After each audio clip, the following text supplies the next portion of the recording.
23 জন বাংলাদেশি দেশে ফেরার জন্য আত্মসমর্পণ। বিএসএফ এর কাছে আত্মসমর্পণ করেন বাংলাদেশিরা।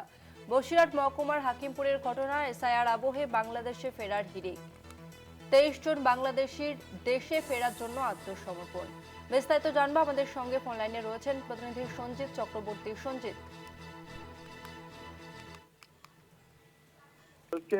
এসআইআর লাগু মেয়াদ শেষ কিন্তু হাকিমপুর চেকপোস্টে কিন্তু বাংলাদেশের ভিড়।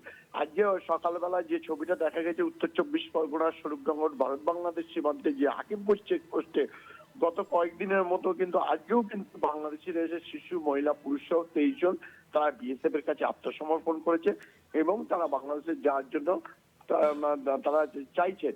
কিন্তু প্রশ্ন হচ্ছে এসআইআর লাগুর মেয়াদ শেষ হয়ে গেছে গতকালকেই, অর্থাৎ 11ই ডিসেম্বর। তারপরে কিভাবে বাংলাদেশিরা যায়?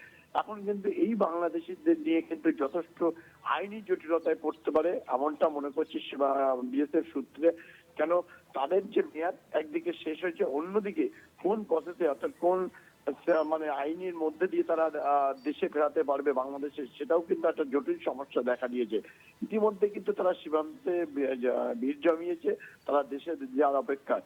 এবং তুমি জানো, বারবার যে প্রশ্নটা উঠছিল যে ন্যূনতম যে অবৈধ অনুপ্রবেশকারী যখন দেশে ঢোকে যদি গ্রেপ্তার বা আটক হয় তার ন্যূনতম 2 বছর জেল।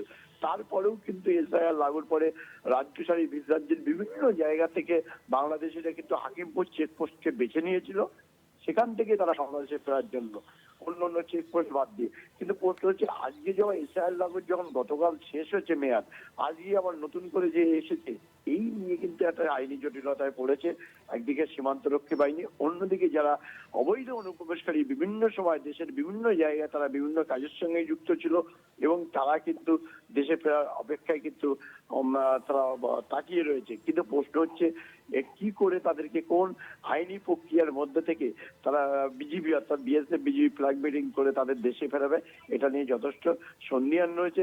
ইতিমধ্যে এই নিয়ে কিন্তু একাধিক ভাবে কিন্তু বিভিন্ন মহল থেকে কিন্তু প্রশ্ন উঠে গেছে যে লাগু হয়ে যাওয়ার পরে এসআইআর লাগু শেষ হয়ে যাওয়ার পরে আবার নতুন করে যে বাংলাদেশিদের নিয়ে কি করবে সীমান্তরক্ষী বাহিনী, এটা নিয়ে কিন্তু আইনি প্রক্রিয়ার মধ্যে একাধিক প্রশ্ন চিহ্ন উঠে গেল।